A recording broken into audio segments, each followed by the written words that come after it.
I hate comedy horror movies. My top 8 from worst to the very worst. Comedy horror movies. Where do I even begin? As someone who's not a fan of this genre, I've had to sit through some truly cringeworthy films over the years. And today, I'm counting down my top 8 picks from the worst to the very worst. Yeah, it's gonna be a rough ride, but buckle up, folks. I've always struggled to understand the appeal of comedy horror. Are you supposed to be laughing or screaming?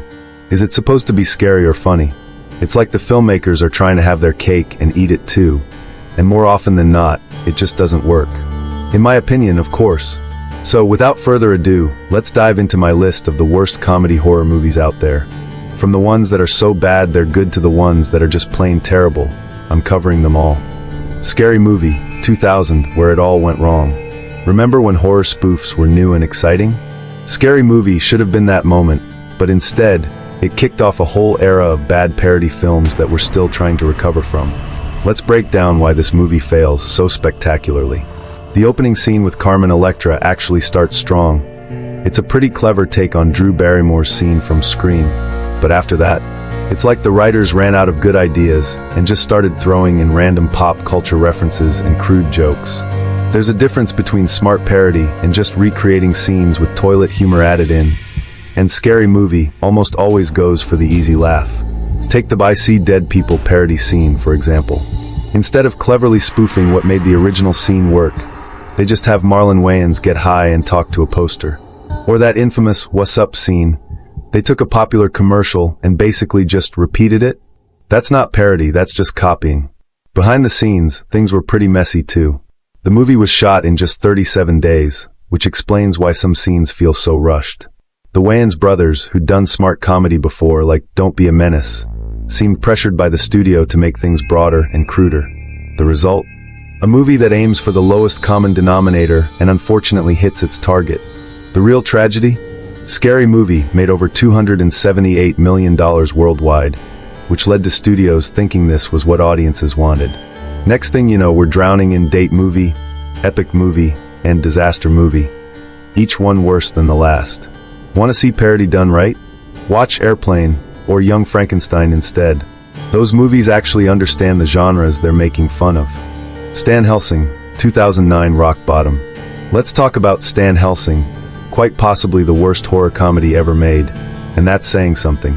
This movie is so bad, it makes Scary Movie 5 look like high art.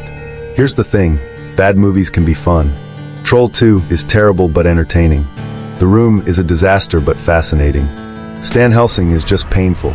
The plot, if you can call it that, follows a video store clerk, remember those? Named Stan, who gets caught up in a Halloween night adventure with his friends. They run into knockoff versions of famous movie monsters, including Needlehead, Pinhead, Lucky, Chucky, and Mason Jason. Yes, they really thought changing a few letters in famous characters' names was clever enough. Let's talk about these monster costumes for a minute. They look like something you'd find in the clearance bin at Party City the day after Halloween. The Freddy Krueger knockoff looks like he's wearing gardening gloves with plastic butter knives taped to them. The Jason wannabe's mask appears to be made of papier-mâché. And don't even get me started on their version of Leatherface, who looks more like he's wearing a grocery bag than a human skin mask. The movie somehow managed to snag Leslie Nielsen for a small role, and watching him try to salvage his scenes is like watching a master chef attempt to make a gourmet meal out of gas station hot dogs. Even his legendary deadpan delivery can't make these jokes work. Fun fact, this was one of Nielsen's last films before he passed away. Let that sink in. The budget was reportedly around $14 million, but I'm pretty sure most of that went to craft services because it certainly didn't go into the effects or script. Speaking of the script, it feels like it was written by throwing darts at a board covered in horror movie cliches. Actually, that might have produced something more coherent. Want to know how bad the editing is? There's a scene where you can literally see the boom mic in shot. Not for a split second, for almost 30 seconds. They either didn't notice or didn't care enough to fix it. That pretty much sums up the entire production's attitude. House of Wax, 2005, How to Ruin a Classic. You know what's really frustrating about the 2005 House of Wax? There's actually a good movie buried somewhere in there. The original 1953 version with Vincent Price was a masterclass in atmospheric horror with just the right touch of camp. This remake had a solid budget, $40 million, some genuinely impressive practical effects, and an absolutely killer setting. And somehow, they still manage to mess it up. Let's start with what actually works, because there are a few things. The abandoned town set is genuinely creepy. It's like a ghost town preserved in wax. And when they finally reveal how it was made, chef's kiss. The climax, where the whole wax museum melts down, is a technical achievement. The effects team deserves a raise for making melting wax people look both realistic and terrifically unsettling. But then we get to everything else. Instead of leaning into the gothic horror potential of a town preserved in wax, we get standard early 2000s slasher fare. You know the drill. Attractive young people make bad decisions, get picked off one by one, final girl survives. It's like they had filet mignon and decided to make hamburger helper instead. The casting of Paris Hilton was clearly a publicity stunt, and it worked. People came just to see her death scene. But here's the weird thing. She's not even the worst part of the movie. That honor goes to the script, which manages to take an inherently creepy concept and make it boring. The villain's backstory is a mess of half-baked trauma. The characters are thinner than the wax they're eventually encased in, and the dialogue sounds like it was written by an AI that only watched bad teen horror movies. What's really frustrating is watching the occasional glimpses of what could have been. There's a scene where a character discovers they can see through the walls because they're made of wax, and for just a moment, the movie captures real horror movie magic. But then it's right back to generic chase scenes and predictable jump scares. Slither, 2006 Identity Crisis. Here's a movie that should have been amazing. You've got James Gunn directing, before he got famous with Guardians of the Galaxy. Nathan Fillion being charming as heck, and some of the best practical effects this side of The Thing. So why doesn't it work? Let's dig in. First off, the movie can't decide what it wants to be. One minute it's channeling 80s body horror like Night of the Creeps. The next it's trying to be a quirky small-town comedy like Tremors. And while both those things can work together, just look at An American Werewolf in London. Slither never finds the right balance. Let's talk about those effects though, because they're genuinely impressive. The scene where Brenda balloons up after being infected? Nightmare fuel in the best way. The slugs? Disgustingly perfect. That bathtub scene where they're crawling everywhere? Chef's kiss. The effects team clearly understood the assignment. It's just too bad the rest of the movie didn't. Behind the scenes, the movie was actually a huge challenge to make. The prosthetics for Brenda's transformation took 7 hours to apply each day. The slugs were a mix of practical effects and CGI, with over 1,000 practical slugs created for various scenes. Fun fact, some of the extras were so grossed out by the slug scenes that they quit on the spot. Nathan Fillion tries his best as Chief Bill Party, bringing that Malcolm Reynolds charm to every scene he's in. But the script keeps undercutting him, switching between genuine character moments and forced quirkiness faster than those alien slugs can infect someone. There's a great scene where he's trying to explain the situation to townspeople while maintaining his authority, and you can see exactly what this movie could have been if it had picked a tone and stuck with it. The movie only made $12.8 million at the box office against a $15 million budget, but it's gained a bit of a cult following. Some people love it specifically because it's such a mess of different styles. But imagine if they'd fully committed to either the horror or the comedy. We could have had either a genuinely terrifying body horror movie or a really fun horror comedy. Instead, we got something that's just kind of there. Tucker and Dale vs. Evil, 2010 great idea, okay movie. This one hurts because it starts with such a brilliant premise. What if those scary hillbillies from every horror movie were actually just misunderstood nice guys? It's like someone finally asked, hey, maybe we shouldn't judge people by how they look. And for the first 30 minutes or so, it really works. Alan Tudyk and Tyler Labine are perfect as Tucker and Dale. They've got amazing chemistry, and you totally buy them as these sweet, kind of dim but well-meaning guys who just want to fix up their vacation cabin. Their reactions to thinking these college kids are in some kind of suicide pact is hilarious.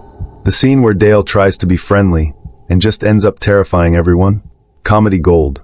But here's where it starts to fall apart. The movie basically has one joke. These college kids keep accidentally killing themselves while Tucker and Dale try to help. And it's a funny joke. The first couple of times. By the third or fourth accidental death, you can see each punchline coming from a mile away. It's like if Home Alone was just the same trap over and over. The production actually had some interesting challenges. The movie was shot on a tight budget in Calgary, and they had to build the entire cabin set from scratch. The The script went through multiple rewrites trying to figure out how to sustain the premise for a full movie. You can kind of tell, especially in the third act where it suddenly turns into a more conventional horror movie with a stereotypical crazy killer. Here's what's frustrating. There are so many missed opportunities. They could have explored how horror movies often demonize rural people. They could have dug deeper into how misunderstandings and prejudices escalate situations. Instead, they settle for physical comedy and increasingly contrived deaths. The movie actually bombed at the box office, making less than $250,000 on its initial release. But it found new life on streaming, where word of mouth turned it into a cult favorite. Critics were mixed. Some loved the premise and performances, but agreed it ran out of steam. Roger Ebert gave it 3 out of 4 stars, calling it a genial comedy that means well. Shawn of the Dead, 2004, not as great as everyone says. I'm going to get into trouble for this one. Let me commit horror comedy heresy here. Shawn of the Dead is massively overrated. Yes, it's competently made. Yes, it has some genuinely funny moments. But it's not the masterpiece people claim it is. Let's break down what actually works first. The film's technical aspects are solid. Edgar Wright's signature quick cuts and visual gags are well executed. Simon Pegg and Nick Frost have great chemistry as Shawn and Ed. And there are some genuinely clever parallels between zombie-like everyday routines and actual zombies. But here's where it falls apart. The film's supposed commentary on modern life, people are already zombies, get it? Isn't nearly as deep as fans pretend. Compare this to Dawn of the Dead's critique of consumerism or Get Out's examination of racism. Now those are horror movies with something to say. Behind the scenes, the film had a decent budget for a British comedy, for £1 million, and took inspiration from George Romero's zombie films. Wright and Pegg spent years developing the script, which makes some of its shallower aspects even more disappointing. The movie's biggest problems show up in the third act. It suddenly tries to be genuinely emotional with character deaths, but these moments feel unearned after an hour of slapstick. The movie wants to have its brains and eat them too, being both a spoof and a serious zombie film. Fun fact, they used about 40 different types of fake blood during filming, but somehow the movie's metaphors aren't nearly as rich as its hemoglobin. Cooties, 2014 cool concept, boring movie. Imagine pitching this movie. It's a zombie film where only kids turn into zombies, and it's set in an elementary school. That's a killer premise. Now imagine taking that premise and doing absolutely nothing interesting with it. The cast is stacked. Elijah Wood, Rainn Wilson, Alison Pill, Jack McBrayer. These are funny people. The problem is they're given nothing funny to do. Wood plays another nervous, twitchy character. Wilson plays another aggressive, tough guy. It's like someone hired great actors and told them to just do their most obvious shtick. The movie had production issues from the start. The original ending tested so poorly that they had to reshoot it entirely a year after principal photography wrapped. That might explain why the third act feels completely disconnected from the rest of the film. Let's talk about missed opportunities. A zombie virus that only affects prepubescent kids? That's fertile ground for commentary about education, childhood, parenting, any number of interesting themes. Instead, we get standard zombie chase scenes and weak jokes about teaching. The effects are actually pretty good. The infected kids are genuinely creepy. But the movie never commits to either real horror or full comedy. It's like watching someone drive with one foot on the gas and one on the brake. The film's budget was around $4 million, but it only made back about $60,000 in theaters. Hell, I make more than that in a year. It found some life on streaming, but even there, it's more of a nothing else to watch option than a cult classic. Zombieland, 2009 ball style, no substance. Here's the thing about Zombieland. It's like a really good-looking person with nothing interesting to say. Sure, it's stylish. Yes, it has some cool scenes. But strip away the slow-mo shots and clever graphics, and what are you left with? The budget was $23.6 million, and it shows. The zombie effects are solid, the action scenes are well shot, and everything looks slick. But that's part of the problem. It's so focused on looking cool that it forgets to be interesting. Woody Harrelson is clearly having a blast as Tallahassee, and his search for Twinkies is legitimately funny. But the other characters?